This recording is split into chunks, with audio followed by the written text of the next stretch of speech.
అయితే ఇస్తుందండి. విద్యార్థులు సరైన నడవడిలోకి వచ్చి వారు విద్యలోకి రాణిస్తారు, అభివృద్ధి చెందుతారని పండితులు చెబుతున్నారు. ఇంతటి విశిష్టమైనటువంటి సఫల ఏకాదశి మనకి డిసెంబర్ నెలలో ఏ రోజున వచ్చిందో ఆ రోజున ఉన్న ఏకాదశి తిథి సమయాలు, పారణ సమయాల గురించి తెలుసుకుందామండి.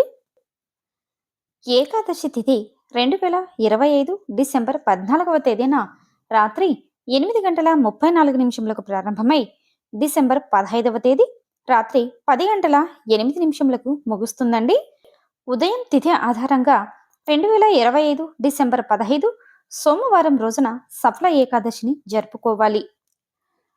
పారణ సమయం 2025 డిసెంబర్ 16వ తేదీ మంగళవారం రోజున ఉదయం 7:07 నుండి ఉదయం 9 గంటల లోపు పారణ సమయం ఉందండి.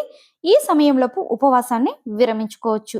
సకల ఏకాదశి యొక్క ప్రాముఖ్యత గురించి తెలుసుకుంటే, హిందూ గ్రంథాలలో శ్రీకృష్ణుడు మరియు ధర్మరాజు యుధిష్ఠిరుల మధ్య జరిగిన సంభాషణలో సఫల ఏకాదశి యొక్క ప్రాముఖ్యత వివరించబడుతుందండి. ఈ ఏకాదశి రోజున ఉపవాసం ఉండటం వల్ల 1000 అశ్వమేధ యాగాలు పొందేంత ఫలితం ఉంటుంది. కాబట్టి ఈ రోజున ఎవరైనా ఉపవాసం ఉంటే వారి యొక్క బాధలన్నీ తొలగిపోయి అదృష్టం అనుకూలంగా మారుతుంది మరియు వారు కోరుకున్నటువంటి కోరికలన్నీ కూడా నెరవేరుతాయి.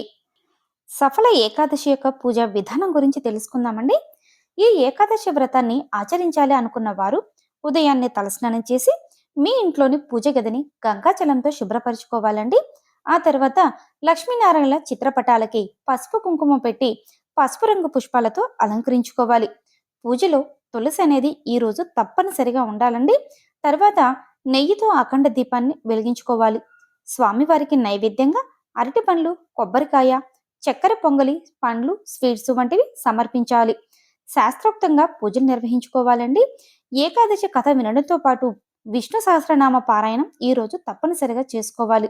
చివరిగా హారతినిచ్చి పూజను ముగించుకోవాలి. ఈ రోజంతా ఉపవాసం ఉండి శ్రీహరిని తలుచుకుంటూ జాగరణ చేయాలి. ఆ తర్వాత మరుసటి రోజైన ద్వాదశి తిథి నాడు మళ్ళీ ఉదయం పూజ చేసుకొని పారణ సమయాలలో ఉపవాసాన్ని విరమించుకోవాలండి. ఈ రోజున మీ శక్తి కొద్దీ సద్బ్రాహ్మణులకు ఎవరికైనా దానం చేయండి. ఈ ఏకాదశి రోజున బెల్లం దానం చేయడం వల్ల సంపూర్ణ ఆరోగ్యం చేకూరుతుంది. ఈ రోజున ఎవరైనా ఉపవాసం ఉండలేని వారు సాత్విక ఆహారం తీసుకోవచ్చు. ఉల్లి, వెల్లుల్లి, మద్యం, మాంసం ఇలాంటి వాటికి దూరంగా ఉంటే చాలా మంచిది.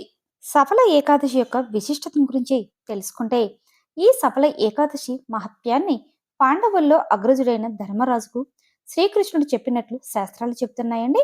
మార్గశిర మాసంలో వచ్చే ఈ సఫల ఏకాదశి రోజున నిష్ఠతో ఉపవాసం చేసి జాగరణ చేసి శ్రీ విష్ణుమూర్తిని పూజించడం ద్వారా పాపాలు నశించిపోతాయి, ముక్తి లభిస్తుంది. ఈ రోజును ప్రత్యేకంగా శ్రీ మహావిష్ణువును ఉసిరితోనూ దానిమ్మ పండుతోనూ పూజించే వారికి సకల సంపదలు చేకూరుతాయి. ఈ రోజున జాగరణ చేసి ఆలయాల్లో దీపాలను వెలిగిస్తే 5000 సంవత్సరాల తపస్సు చేసిన ఫలితం దక్కుతుందట.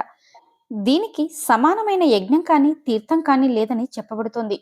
సఫల ఏకాదశి యొక్క విశిష్టతను చాటి చెప్పే కథను కూడా శ్రీకృష్ణ